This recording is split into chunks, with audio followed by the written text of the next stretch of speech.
পরিবার বাংলাদেশের যে কোনো জায়গায় একটি 2 রুমের বাসা নিয়ে থাকতে গেলে কোনোভাবে 8 থেকে 10,000 টাকার নিচে সম্ভব হয় না। অথচ বাংলাদেশের রাজধানী থেকে শুরু করে বাংলাদেশের সর্বত্র এই 35 লক্ষ শ্রমিক ছড়িয়ে ছিটিয়ে আছে। বাংলাদেশের আর্থসামাজিক অবস্থা বিবেচনা করেও এই হোটেল শ্রমিকদের মজুরি নির্ধারণের যে প্রক্রিয়া, সেই প্রক্রিয়া বাংলাদেশের সরকার এবং মজুরি বোর্ড সেই দিকে মনোযোগী না দিয়ে মালিকের ইচ্ছায় আজকে মজুরি নির্ধারণ প্রক্রিয়া চলছে।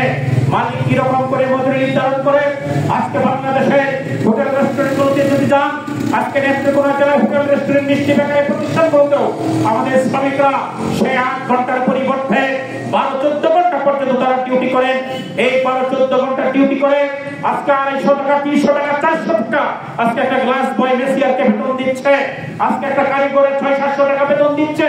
আজকে কিভাবে আজকে 8-10,000, 15,000 টাকায় একটি পরিবার চলতে পারে, সেই বিষয়টি বাংলাদেশের প্রেক্ষাপটে না। আজকে সামগ্রিকভাবে বিচার করলে এটি একটা গবেষণার বিষয়। এই গবেষণার বিষয় তলিয়ে দেখলে বোঝা যায় বাংলাদেশের এই মানুষগুলো কোনোভাবে তার প্রাত্যহিক যে শ্রমশক্তি খরচ হয়, তার প্রতিদিনের যে ক্যালোরি খরচ হয়, সেই বিবেচনায় এই টাকা দিয়ে একটি পরিবার, একটি মানুষ কোনোভাবে সুস্থভাবে বেঁচে থাকতে পারে না।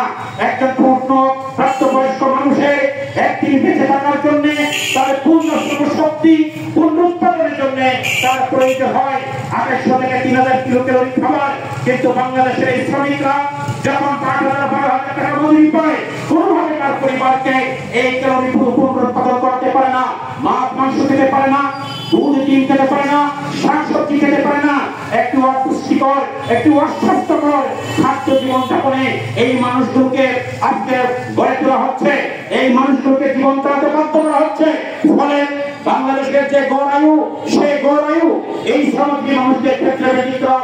এই শ্রমজীবী মানুষরা আজকে 40 থেকে 50 বছর যেতে না যেতে বিভিন্ন রোগের সাথে আক্রান্ত হচ্ছে। সরকারের সাথে বন্ধুগণ, আজকে বাংলাদেশের এই শ্রমজীবী মানুষদের নিয়ে যে নিরাপত্তা ব্যবস্থা করা, সেই নিরাপত্তার খাদ্য নিরাপত্তা, সামাজিক নিরাপত্তা বাংলাদেশের কোন সরকারে করে নাই। সেই 53 বছরে যতগুলো সরকার এসেছে, আওয়ামী লীগ, বিএনপি, জামাত, জাতীয় পার্টি অথবা সামরিক বেসামরিক নামে কোন সরকারে এদেশের শ্রমিকদের অধিকারের প্রেক্ষিতে, শ্রমিকের মজুরির প্রেক্ষিতে, শ্রমিকের কর্মক্ষেত্রে নিরাপত্তার প্রেক্ষিতে, তার জীবনের নিরাপত্তার প্রেক্ষিতে কোন সরকার চিন্তা করে নাই। বিগত প্রত্যেকটি সরকার তাদের শরীরতন্ত্রকে কার্যকর করার জন্য এই শ্রমিকদের জীবন নিয়ে ছিনিমিনি করেছে।